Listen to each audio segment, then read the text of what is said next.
Everyone, my name is Anna, and welcome to today's message, the dead stop from 2 Corinthians 4:17.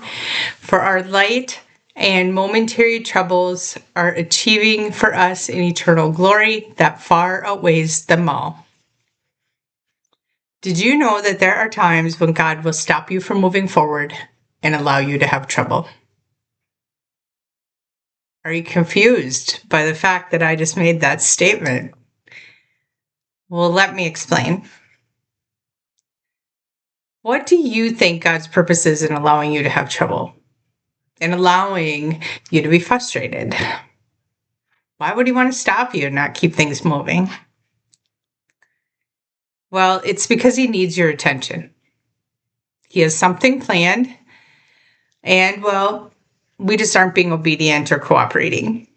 And we're likely not listening. And honestly, it's because He's protecting us, redirecting us, or preparing us for something better. But the truth is that when you want something, it's really hard to go through frustration and trouble. But the main purpose of God doing it is because we need to obtain a deeper relationship with Him. And to do it, we have to admit that we need Him, and we have to choose to surrender whatever it is that holds us back in our life and choose to follow by means of the Holy Spirit. So when we come to a standstill in our lives, and by the way, the standstill is not random, it is part of God's plan. And I have learned this lesson so well in my life. So many times I lost what I thought that I couldn't live without, only to see it clear later, or missed out on something that later I realized would have been a disaster had I been able to follow through with it.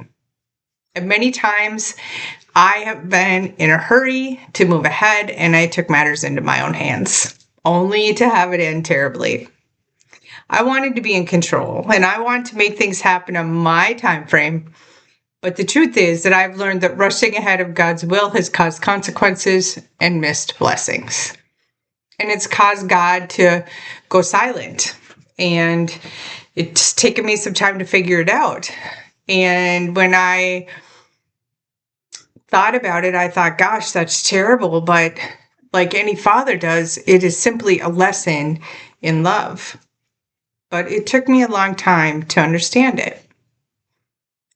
You see, there's some dangers in not doing things God's way.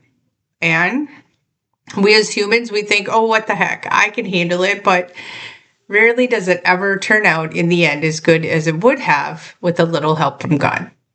You see, there's a lot of stories in the Bible that will tell you about it. But the most well-known one is the story of Abraham and Sarah, who later in life had a son.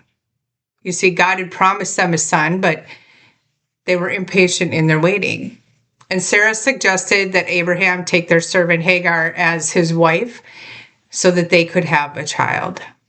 But when they tried to do things their way, it caused conflict, and the consequences of their actions caused a delay in their promise. Now, when we choose to act outside the will of God, we are opening ourselves up to many dangers. We make poor decisions because of our impatience, and we tend to overlook the important lessons about what not to do. God sees what we don't, and when we find ourselves having a setback or running into unknown obstacles, we then stand around wondering why God is doing it to us, when in fact we have simply done it to ourselves. And sometimes this behavior causes us to lose a blessing. But again, when we lose a blessing, it is a lesson. And we are to trust God with all of our heart. And we are told specifically not to lean on our own understanding. Human understanding, my friends, is flawed. And God sees the bigger picture. And He knows what is best for us, though we cannot see it. And He's trying to keep us from falling into a pit. But we go around being human and disobedient more often than not. Even when we don't know the outcome and it's unclear. Because waiting, well, it's hard. But let me tell you, waiting longer for your blessing, well, that is hard too. So today's message is that God will stop you so that He can protect you, redirect you, or prepare you for what He has for you. You just need to trust Him and walk forward knowing that He's guiding you. And the truth is, you really can't miss out on what he has for you, not entirely. But he will delay it. And I can attest to it. I've gone through it. And my friends, when I have seen proof that I did it, and when I did choose the correct way, God's way, it became immediately obvious to me who is in charge. And my friends, it is not me. In a world where you could be anything, choose to be love. Love is the answer. If this resonated with you, please like and share my post. And thank you for your donations to My Divine Mission and for helping me to keep my messages alive. I'll see you next time.